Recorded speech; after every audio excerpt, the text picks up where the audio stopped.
Hey guys, the Super Review Show for an episode of Rock Talk. The show where I break down albums that have anniversaries, or the album's just that great, or the band is just that great. Check out this artist, band no matter what. Here we are today talking about U2's The Unforgettable Fire. Today, October 1st, 2024, marks 40 years of The Unforgettable Fire. This is a fantastic record by the fantastic band. One of my favorite albums of theirs personally. With some of their best songs of their catalog on here, like A Sort of Homecoming, Pride in the Name of Love, Wire, The Unforgettable Fire, such an underrated title track. You want to talk about title tracks? An underrated title track. Promenade, great song. Side 2, 4th of July, Bad. Bad is in my top 10 favorite songs of all time. If you ever heard the U2 song Bad, especially the live version from Wide and Awake America, get on it, people. Bad is a fantastic cut. The studio cut is great, but the live cut from Wide Awake in America is a really just incredible. It shows you how great of a band they are as a live band too. But Bad, Indian Summer Sky, Elvis Presley in America, and the end of the album is MLK. This album, here's the album cover as well. Like I said, it turns 40 years old today on October 1st, 2024. So I had to do a video on it. There's the back, of course. One of my favorite albums of U2, and just a true story. I wore this shirt today. I don't know if you guys can see this or not. I just by chance let me just wear my U2 t-shirt from 2017's Joshua Tree Tour. By chance, it happened to be October 1st, and I'm talking about, and it happens to be the same anniversary as The Unforgettable Fire. Great album overall. When this album came out in the mid '80s, it had a couple of the one big single that everyone knows off of it is Pride in the Name of Love. In the name of love. You know what I mean? That one. That's on this record. It's a great cut. But some of the deeper cuts on this album, truthfully, are really just solid albums, solid cuts overall. Like I said, Bad is a great cut. MLK is a great cut.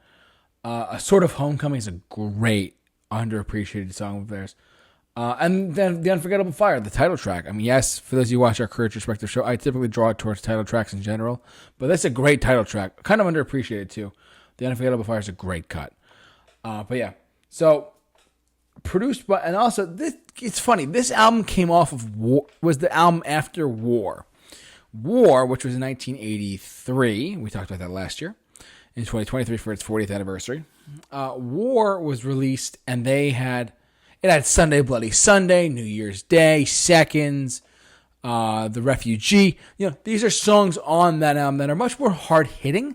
This is when U2 started to experiment around with their sound a little bit.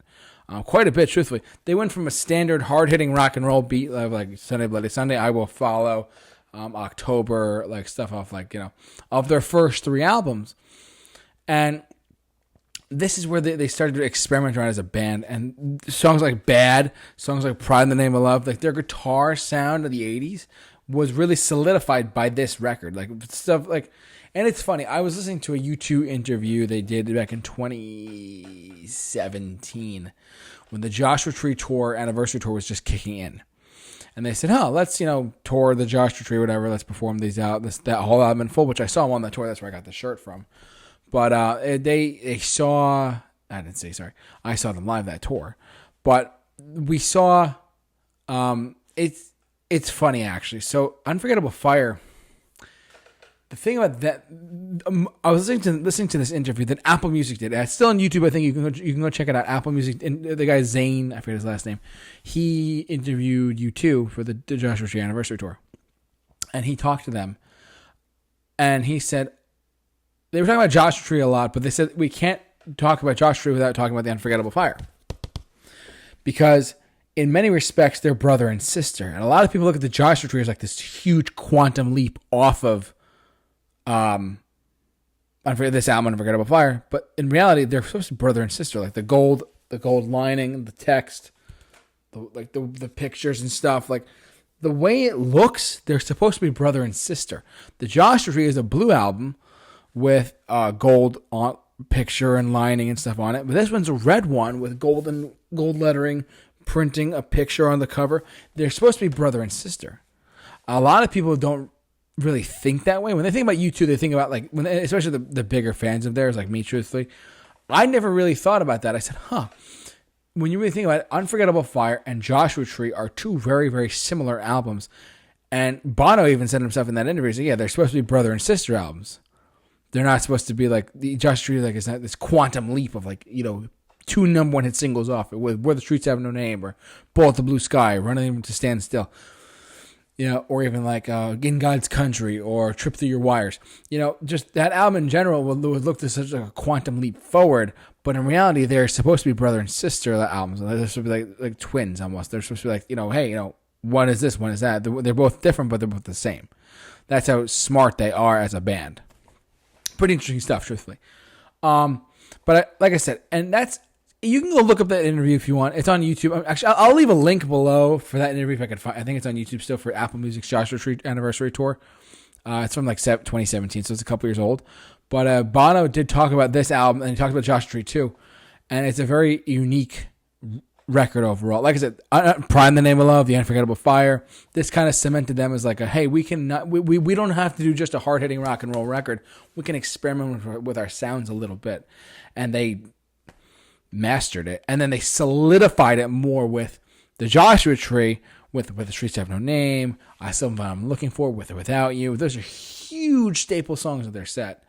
Then Rattle and Hum comes out, and then it's like, no, well, what do we do wrong here? Then Octung Baby, I know I'm getting off my YouTube tangent, but like Octung Baby comes out, and it's like, oh wow, it's like, here's like, we're chopping down the Joshua Tree to make like industrial sounds, alternative rock, and they pioneered through the 90s that way too.